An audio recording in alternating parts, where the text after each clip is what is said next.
Felinas, felinos, bienvenidos a su canal Michi Play. Estamos en el trailercito del horror, contando una historia que ocurre en Japón. Nada más que chulada de Kenworth tenemos.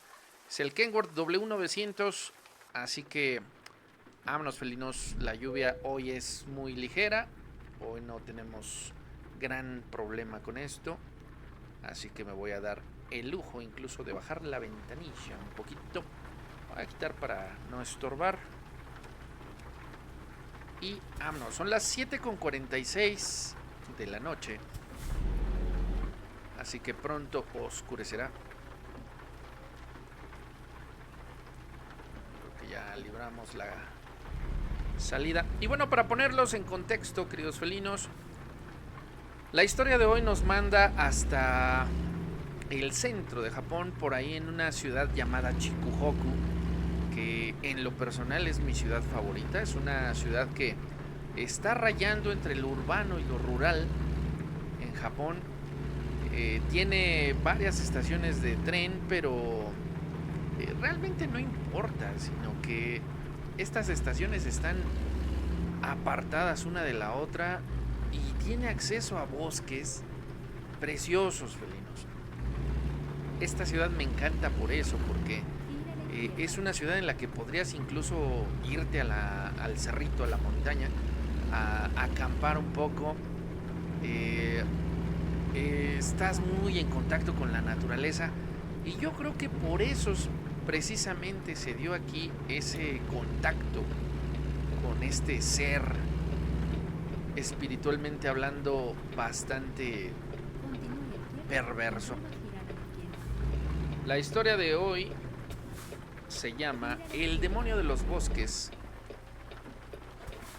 Y si te das cuenta, es un pequeño mapachito rojo. Es un papache. En Japón, los pandas rojos o los mapachitos rojos son muy valorados. De hecho, por ejemplo, Super Mario Bros. 3, el mítico juego de la Nintendo, disfraza a Mario como un tanuki, como un mapache rojo, o bueno, un panda rojo, que a mí me encanta decirle papache, pero no es un mapachito, es un pandita rojo, es un osito, pertenece a la familia de los ositos.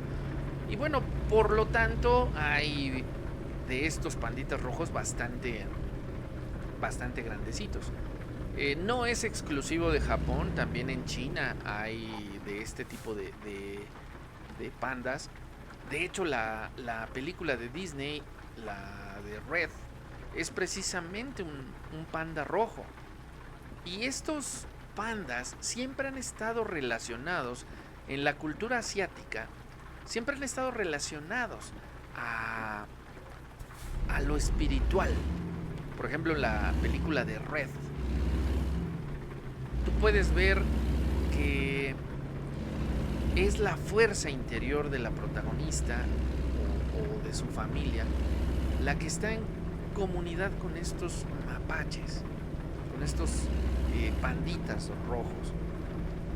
Y en Japón hay algo similar, como que se sabe que estos animalitos tienen una fuerza espiritual muy grande, como que son este tipo de animalitos que te hacen entrar a un mundo espiritual, a un mundo diferente, como si ellos tuvieran la llave de entrada a un mundo completamente ajeno al nuestro.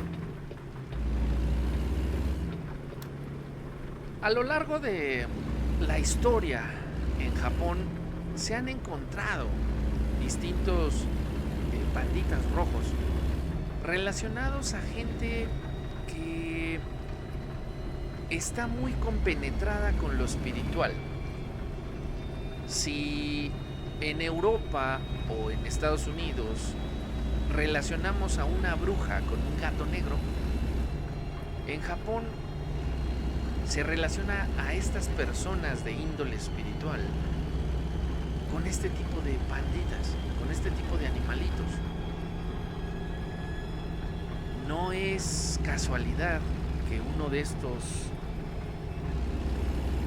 animalitos, de estos panditas, esté involucrado en una historia como esta.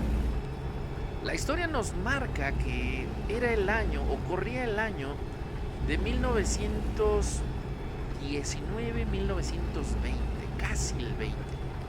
Era un invierno crudo en esa época y la ciudad, que usualmente no se cubre de blanco, en esa ocasión pasaba por una nevada.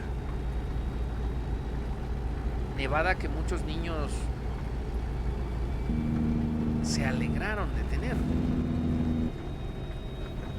Pero a final de cuentas, un frío como ese siempre deja secuelas. Estamos hablando de que la fiebre española estaba en su apogeo en esa época y que tal vez esto que marca la historia como una enfermedad causada por la nevada no sean más que las secuelas de una fiebre que se extendió por todo el mundo, la gripe española.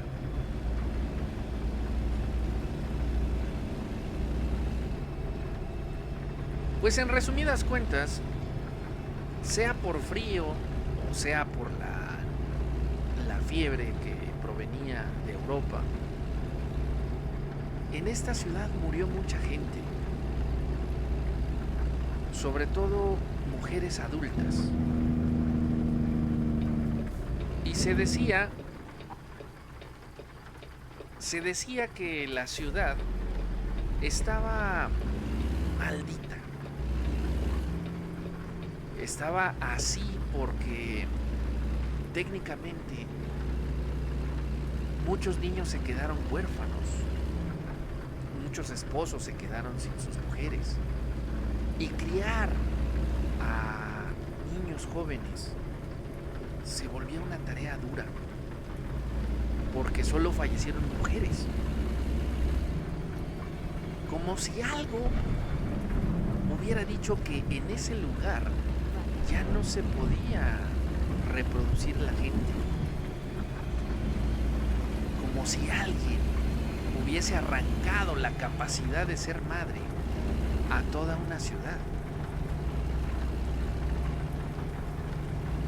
Los padres obviamente tenían que trabajar, los varones tenían que ir a sus empleos. Estábamos hablando de una época difícil, previo a la Segunda Guerra Mundial, una época en la que en gran parte del mundo se vieron recesiones económicas bastante duras.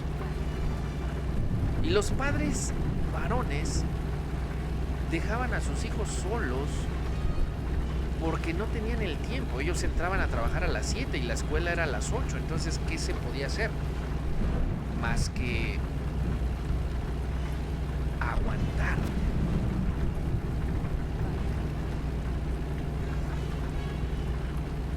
Muchos niños iban solos al colegio. Kinder y primaria estaban mezclados en una sola institución y salían muchos niños de las calles, de las casitas, caminando rumbo a la escuela. Algunos venían de un lugar más alejado del centro y tenían que cruzar por el Panteón. Y cuando digo cruzar, era pasar por el medio del Panteón. La calle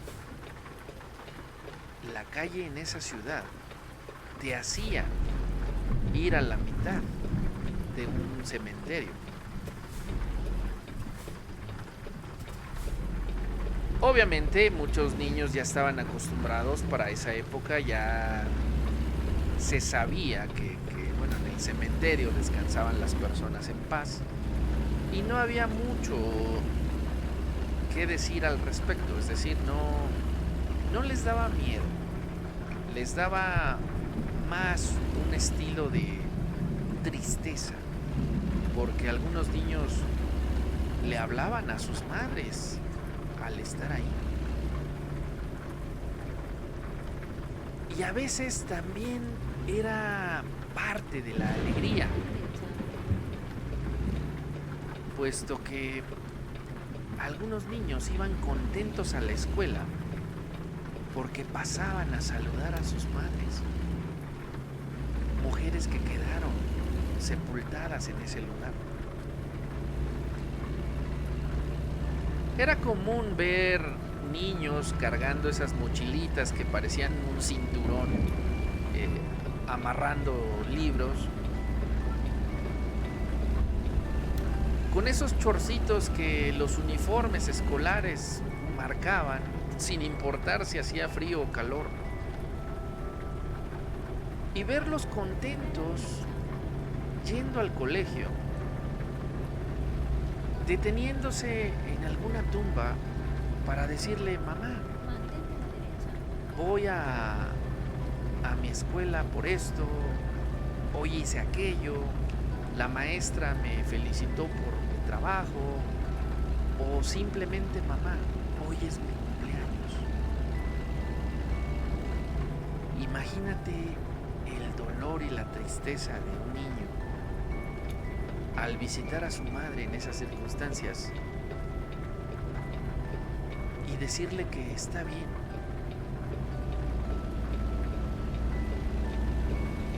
Se dice que muchos de estos pequeñuelos le rezaban a sus madres diciéndoles que no se preocupasen, que no visitaran su hogar. Se tenía la costumbre de que algunos muertos visitaban sus espíritus las casas de sus hijos, pero que esto les causaba cierto dolor. Entonces los niños iban a decirle a sus madres: no vengas a verme, yo estoy bien, estoy solo, pero puedo con esto, podré solo, ya verás, me verás crecer grande, fuerte, seré una buena ama de casa, seré un gran trabajador, tú me verás. Mamá, seré alguien en la vida. La oración típica de un lugar como este.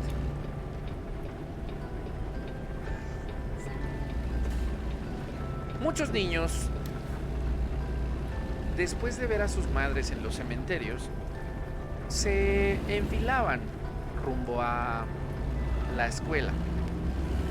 Pero pasando el cementerio había una zona boscosa que ya estaba un poco talada en las orillas, porque mucha gente del pueblo, taló árboles para las construcciones, sobre todo después de esto de pandemia o de esta epidemia que le dio al pueblo, porque se hicieron templos, se hicieron muchas construcciones en honor a estas personas y en honor al sacrificio que había y al dolor también que había en la ciudad.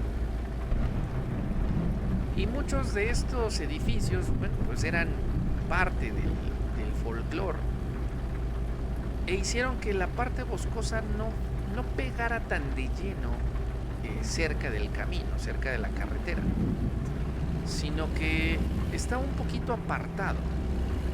Pero al pasar por el cementerio, pues obviamente los árboles crecían bastante fuertes. Eran árboles que crecían bastante frondosos, puesto que eran alimentados con los cuerpos de los fallecidos. Y esto, felinos, hizo que muchos niños a veces se detuvieran cerca de los árboles para simplemente abrazar uno, como si fuera un ser querido.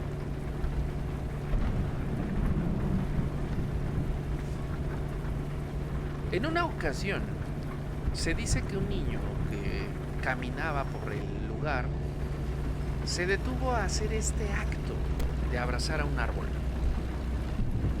No por el hecho de que fuera su madre, sino porque la naturaleza, al estar en contacto con este bosque, los hacía sentir bien de alguna manera, como que algo los llamaba. Un Un día este joven se encontró con un pequeño mapache, con un pequeño pandita rojo. Te recuerdo que muchos de estos animalitos son de diferentes tamaños. Algunos son muy grandes, otros tienen el tamaño de un mapache. Son pequeños, como un perrito enano. A final de cuentas, uno de estos niños empezó a visitar este lugar y darse cuenta que uno de estos animalitos se le acercaba con mucha frecuencia. Incluso ya le había puesto nombre, ya era su mascota, ya tenían un contacto cercano. A veces este pandita se le acercaba como pidiendo comida y el niño gustoso le daba alguna galleta o parte de lo que llevaba de fruta para el colegio. En otras ocasiones simplemente se sentaba junto al niño y el niño se desahogaba hablándole a su mascota. Esto obviamente no pasó desapercibido en la cultura japonesa y lo puedes ver en series como Araiguma Rascal.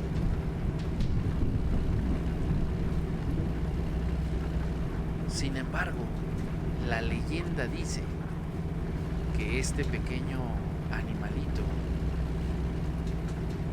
llamaba a los niños que lograban hacer una amistad con él, los llevaba al interior del bosque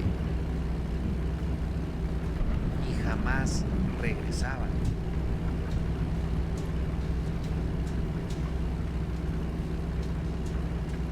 El camino que iba entre el pueblo y el centro del pueblo era transitado, no al grado de ser súper transitado como hoy en día, pero sí había mucha gente caminando en este lugar. Había mucha gente que usaba ese camino para vender mercancías o porque vivían del otro lado o simplemente porque era la ruta a otras ciudades. Hoy en día tenemos trenes, tenemos transportes colectivos y no hay necesidad de usar estos caminos. Pero en la época había gente con carretas, ya sea jaladas por personas o por animales, y tenían que pasar por ahí. Y era el caso de la persona que narra todo esto, un vendedor de pan, una persona que se dedicaba a hacer panecitos con relleno, muy similares a los de Ukio en la serie de Ranma y medio. Estos deleites que hoy en día son comida de feria, pero que en la época eran el pan de cada día, eran algo económico de producir y de vender. Este hombre pasaba a diario 2 o 3 veces, puesto que su hogar estaba del otro lado del pueblo y muchas veces vendía en el centro, por lo cual él se daba cuenta cuando había niños sentados a las orillas del bosque. No estaba pegado a la carretera, estaba un poco más alejado, y él los miraba y llegó a ver muchas veces como un panda, uno de estos pandas rojos, hablaban con los niños como si escuchasen sus plegarias. Este hombre tenía tanto o tanta devoción hacia estos animales que mandó a construir una pequeña estatua de piedra con forma de panda rojo, referencia que tú puedes ver perfectamente en Super Mario Bros. 3, una estatua de piedra. Un Buda con este disfraz de panda.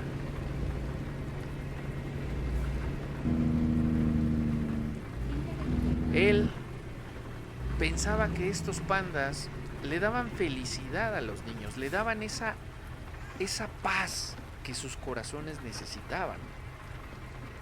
Muchos de estos niños que estaban ahí con el pandita habían perdido a sus madres en la gripe que se propagó, gripe que se llevó a muchas personas. Él sabía que de alguna forma los niños encontraban paz, encontraban ese cariño que no había de ninguna otra forma.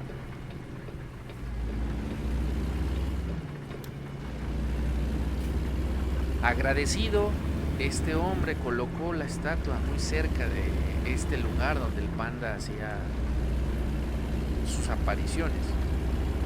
Pero con el paso del tiempo se dio cuenta de que muchos de esos niños ya no volvían. Seguido se encontraba en el pueblo alguna referencia de otras personas que decían, güey, se perdió un niño, se perdió una niña. No, pues que dónde, no se sabe. Y él, siendo tan observador, se dio cuenta de que todos esos niños extraviados de alguna manera estaban relacionados con este panda, con este animalito. Un día miró que uno de estos pequeños estaba sentado en un árbol. Él, sin perturbarlo, sin molestarlo y dejando una distancia prudente, se alejó un poco con su carretita y observó. El niño alimentaba al panda, el pandita se acercaba al niño, se sentaba en su regazo, jugaba con él, se permitía acariciar al animalito.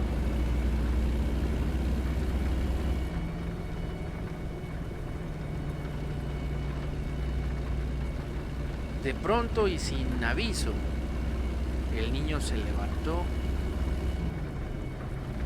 El panda se colocó en dos patas como suelen hacerlo de repente y tomándolo de la mano avanzaron hacia el bosque. No era raro ver a uno de estos animales en dos patas. Lo raro es que lo tomase de la mano y lo llevara al interior. El hombre reaccionó que eso no es normal y trató de seguirlos.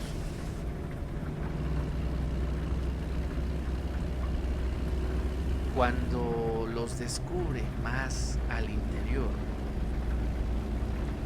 se da cuenta que aquel niño estaba bajando por un tronco hueco, como si fuese la entrada a otro mundo. Aquel hombre corrió de inmediato gritándole, no te metas, pero era demasiado tarde. Cuando llegó, como si se tratase de la tubería de Super Mario, el niño ya no estaba ahí, había desaparecido. El hombre volvió de inmediato a la ciudad y contactó con las autoridades diciéndoles lo que había visto y las autoridades lo tildaron de loco.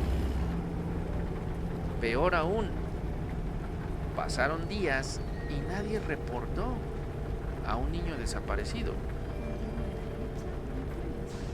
Aquel hombre, confundido por lo que había visto, llegó a pensar que de verdad él estaba loco, que de verdad había soñado, había alucinado todo esto. Si nadie reportaba a un niño desaparecido, entonces no existía.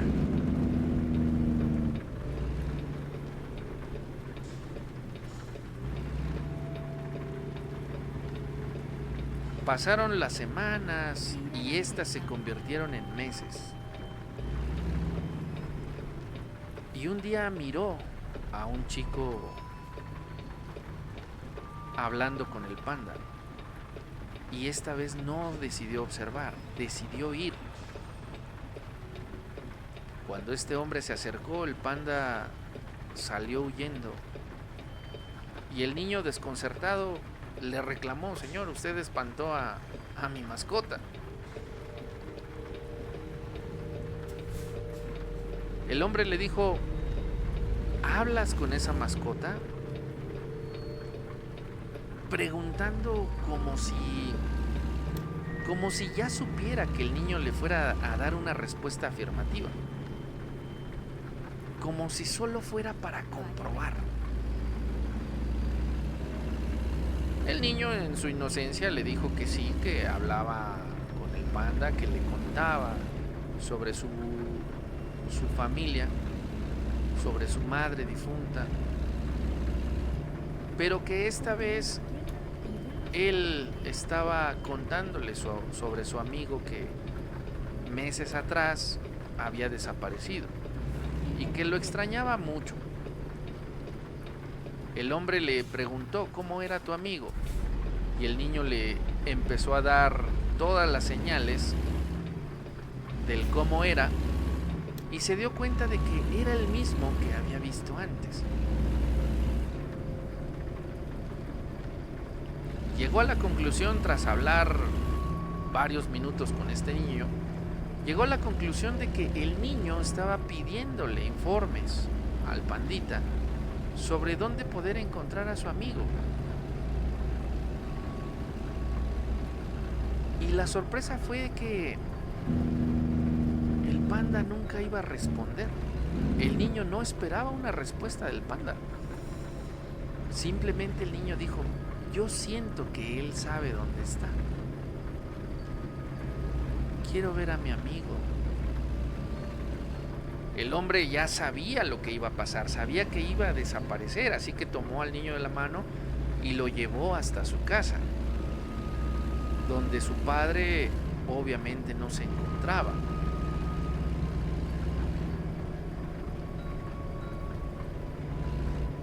El niño le preguntó: ¿por qué no me deja ir con mis amigos?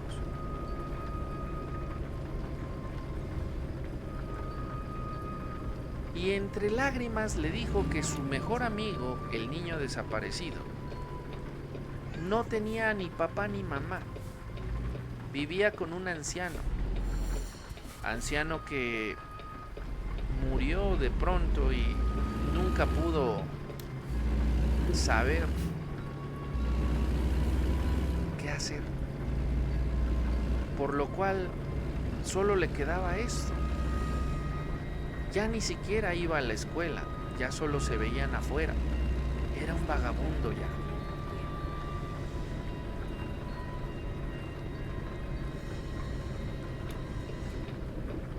El hombre escuchó la historia, escuchó al pequeño, esperaron a que llegase el padre, y cuando aquel hombre que llegó le pregunta: ¿qué hace usted en mi casa? Y le empieza a contar la historia. Lo trataron como un loco. ¿Cómo va a ser posible que un animal de esos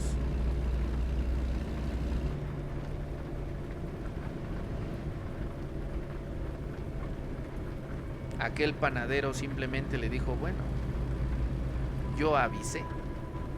Si usted no me quiere creer, no lo haga.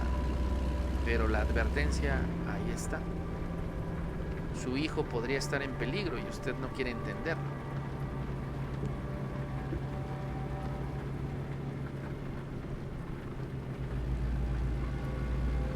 Pasaron los días y en efecto, el pequeño desapareció.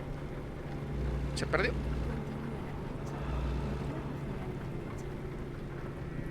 Y tras ver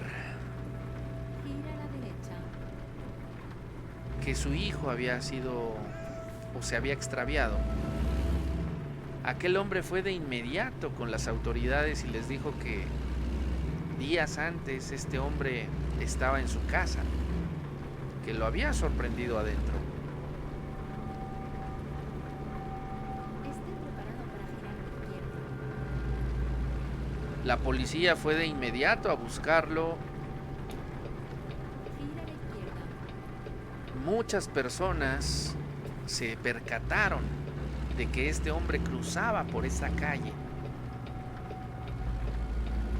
Y algunos dijeron, bueno, ¿no será que los mete en su carro, en el carro del pan, y se los lleva ahí dentro? Por lo cual la policía, sin prueba alguna,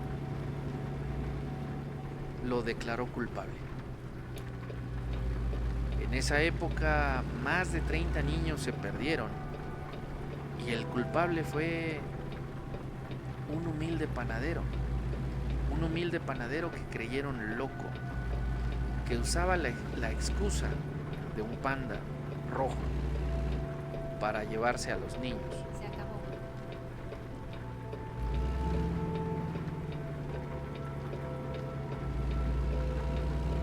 Con el paso del tiempo la guerra entró y Japón se vio inmerso en una batalla que lo distrajo de muchas cosas. Japón quedó inmerso en una batalla que pues obviamente no pudieron ganar. Ya saben ustedes cómo terminó la historia con 2 cuetones en Hiroshima y Nagasaki. Sin embargo, dentro de Chikuhoku y otras ciudades hubo pequeñas batallas que cercenaron bosques y que acabaron con muchas especies, incluido el panda rojo. Y se dice que este animalito dejó de ser parte de las bestias del bosque precisamente porque en una de estas batallas pues obviamente debieron exterminarlo. Los soldados debieron dispararle a uno de estos animalitos y obviamente terminaron con su existencia.